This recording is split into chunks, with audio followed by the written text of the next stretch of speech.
La verdad que nos llevamos mensajes, historias, herramientas.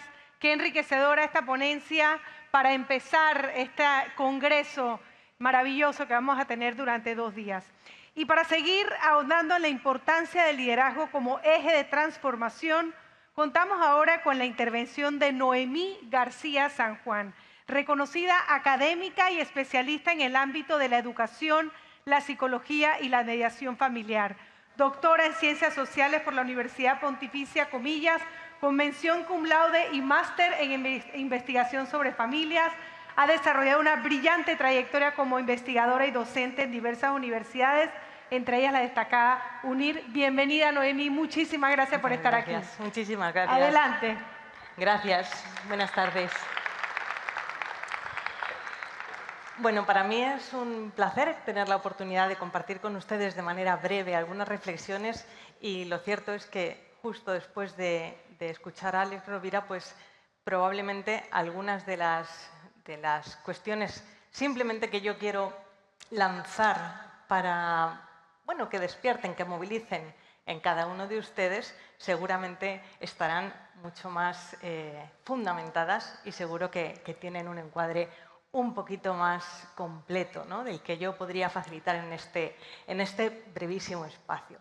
Y esto yo lo he llamado otras reflexiones sobre liderazgo, ¿no?, porque son algunas cuestiones de carácter general, pero que me gustaría que cada uno de ustedes, como docentes, como líderes, como directivos, pudieran de alguna forma conectar con su día a día, que es lo que en este caso a mí más me interesa. Hay 3 actitudes que la literatura dice que son muy importantes para erigirse como un buen líder y para transmitir seguridad. Yo tengo el firme convencimiento de que un buen líder necesita transmitir seguridad. Esa es como mi premisa siempre de base. Y quiero empezar por aquí, digamos, para lanzar esta cuestión general. Las 3 actitudes que un buen líder debe tener integradas son ser más fuerte, ser más sabio y ser más amable. ¿Y en qué se traduce esto rápidamente? Pues ser más fuerte se traduce en mostrar firmeza, mostrar seguridad, mostrar confianza. Cuando alguien con una familia, cuando alguien del equipo tiene alguna dificultad, alguna situación compleja, necesita un líder con esa fortaleza, con esa firmeza sobre el que apoyarse o al que recurrir.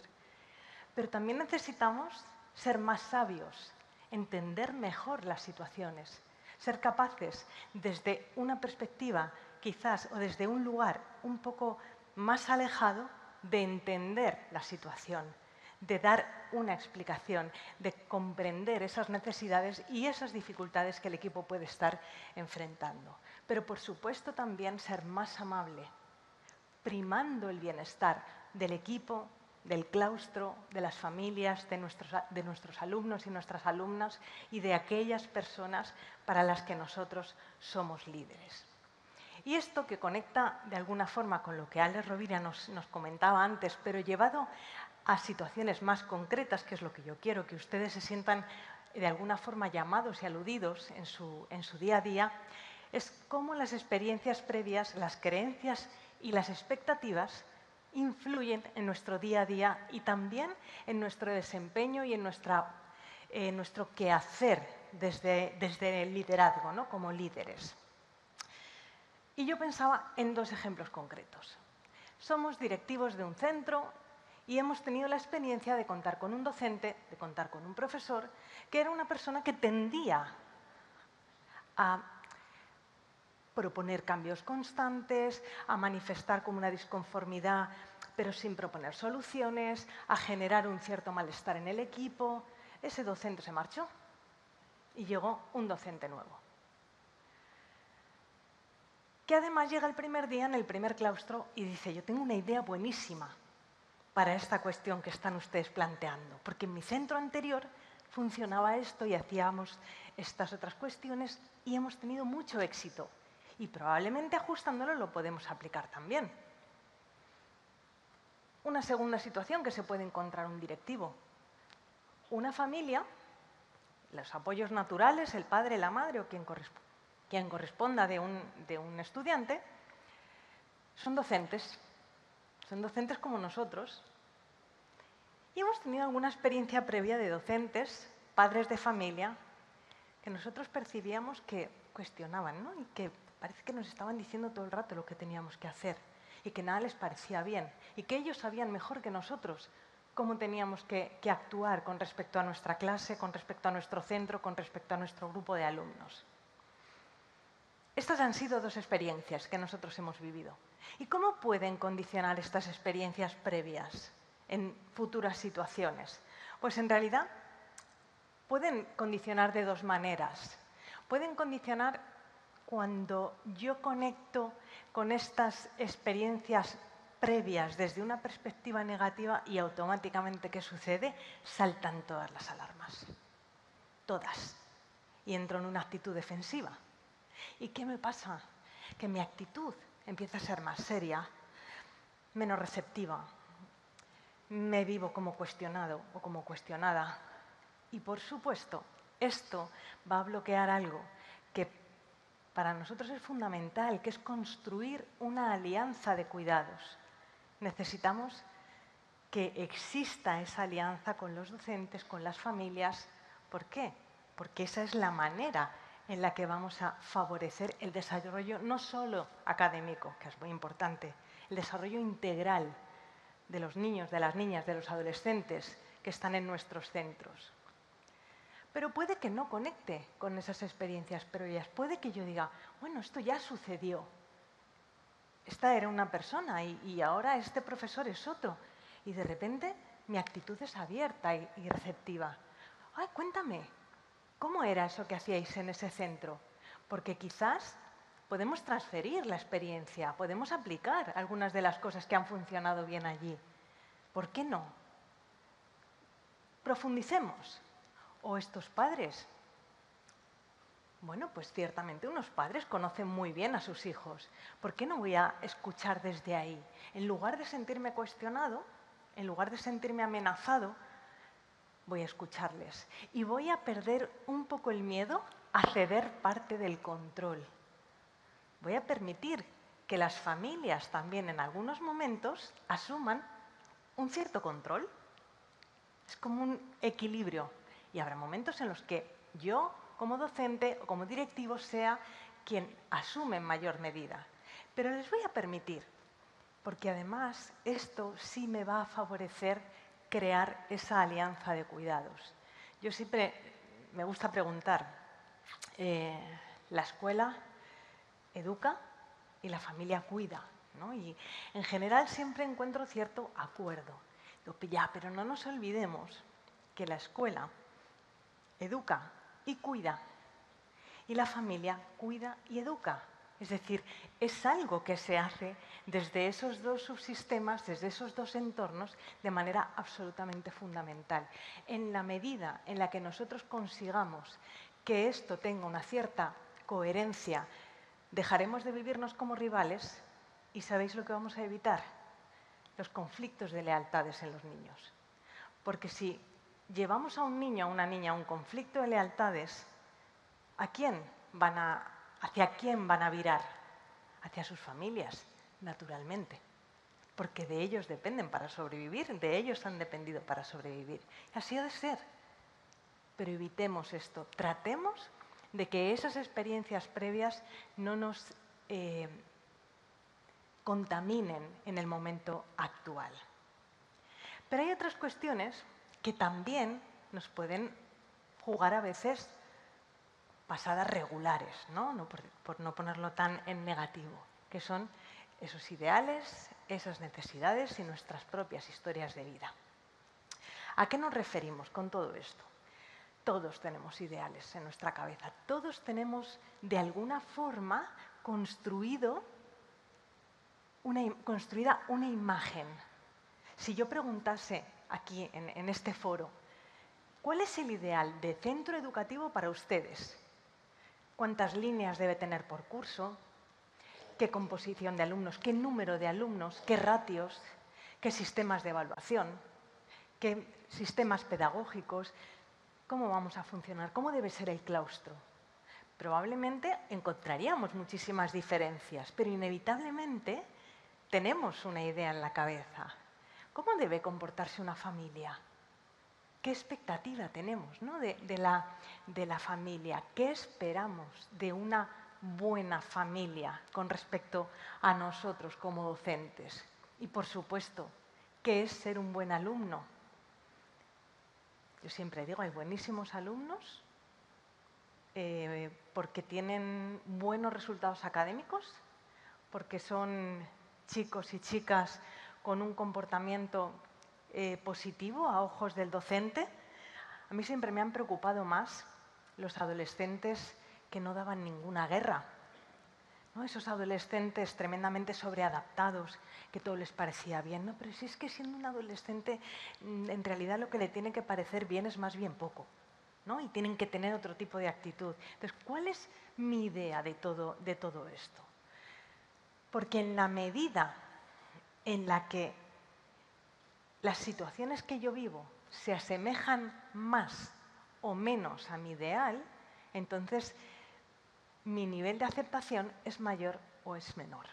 Por lo tanto, tenemos que identificar si lo que me está pasando y si mi sensación de estar a disgusto en una situación tiene que ver con que efectivamente hay algo que consideramos objetivamente o desde nuestra perspectiva profesional que no debería ser así, o es porque se aleja de ese ideal y que a veces es algo que hemos aprendido, que hemos integrado y que hasta diría que en ocasiones no somos del todo conscientes de que eso está operando y de que nos está influyendo. Cuanto más se aleja una situación de mi ideal, menor nivel de aceptación. Ese profesor del principio que hacía una propuesta fantástica, pero se aleja de lo que a mí me parece que debe ser un centro educativo, es más fácil que yo la rechace. Yo creo que no nos es ajeno que cuando contamos con el apoyo del director, del rector o del responsable del centro, es más fácil poner en marcha una iniciativa, ¿no? Algo que no se estaba haciendo hasta ese momento. Y a mayor similitud, mayor aceptación. ¿Qué pasa cuando una familia no se siente aceptada por nosotros? Que no se genera la alianza, que no va a haber una buena relación. No ha habido una discusión, no ha habido una confrontación, no ha habido... Simplemente no somos capaces de generar ese vínculo de seguridad que necesitamos para que ese proceso educativo de su hijo o de su hija o de ese niño o esa niña que ellos son apoyos naturales pueda desarrollarse plenamente. Por lo tanto, seamos conscientes, ¿no? de qué nos puede estar pasando ahí. Mis necesidades. ¿Qué necesidades estoy experimentando yo en un momento determinado? Es que antes Alex Rovira decía, a veces establecemos como unas líneas entre lo que es nuestra vida profesional y nuestra vida personal. Es difícil que eso no esté lleno de irregularidades y que haya una influencia importante.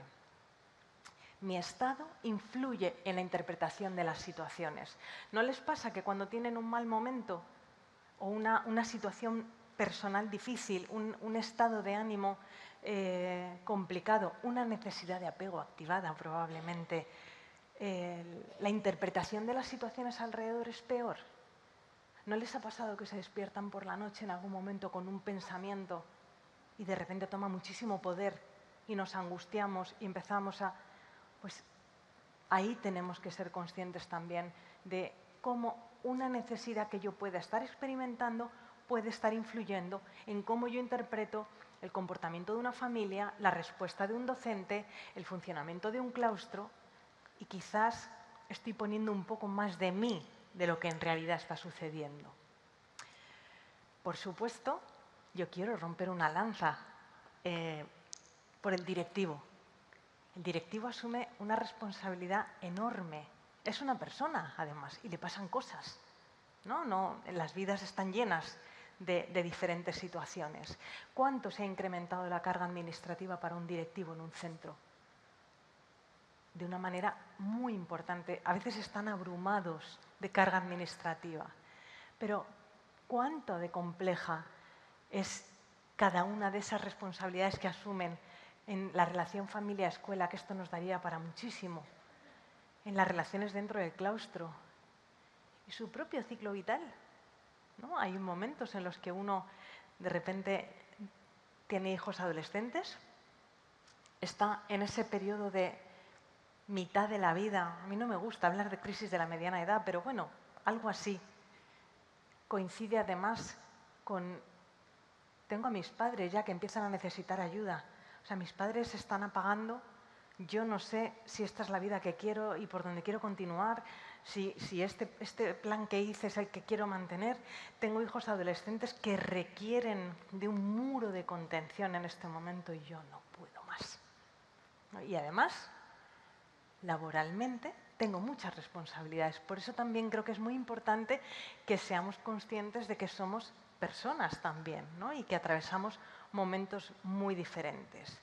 La historia de vida, me interesa destacarla, y ya casi estoy finalizando con estas 4 ideas, porque creo que es muy importante que seamos conscientes de cómo fue nuestro propio proceso de escolarización. Yo tengo algunos recuerdos clave de mi escolarización. No todos tan buenos, ¿no? Y hay personas que pueden haber vivido situaciones en sus procesos de escolarización que les hayan marcado. A las familias. Puede haber familias que tengan muchas dificultades a la hora de relacionarse con nosotros porque su propia historia aquí fue compleja. ¿Y cómo he llegado hasta aquí? ¿Soy verdaderamente un docente con vocación? ¿Yo quería llegar hasta aquí? ¿Quería desarrollarme profesionalmente en esta línea? ¿O ha sido algo accidental? Yo creo regular en las cosas accidentales, ¿no? Pero puedo estarlo sintiendo en este momento como algo accidental. Esto también es importante tenerlo en cuenta. Ojalá, si uno verdaderamente siente que ese no es el lugar, pueda reconducir, ¿no? Y pueda hacer un cambio para modificar un poco, ¿no? ese recorrido. En resumen, el papel del directivo en un centro educativo es fundamental porque esa seguridad que nosotros queremos que tenga, ¿no? que consideramos necesaria, va a influir en el funcionamiento del propio centro, en la relación con el equipo docente, en la relación con otras familias, ¿no? En la construcción de entornos seguros, que es lo que definitivamente nosotros buscamos, ¿no? Y para eso, ¿qué es muy importante? El autoconocimiento. Necesito saber cuáles son aquellas cuestiones en las que yo soy más fuerte, me siento más competente, tengo un mayor dominio, pero de manera más importante necesito saber cuáles son aquellas cuestiones que he de mejorar, porque aquellos aspectos donde yo no me siento competente me generan inseguridad y esto solamente hay una manera de abordarlo, ¿no? Que es a través de la formación. La formación va a ser la herramienta que nos va a permitir reducir esos espacios de inseguridad para dotarnos de las competencias necesarias para finalmente convertirnos en esos directivos, en esos docentes que sean más fuertes, más sabios y más amables. Muchísimas gracias.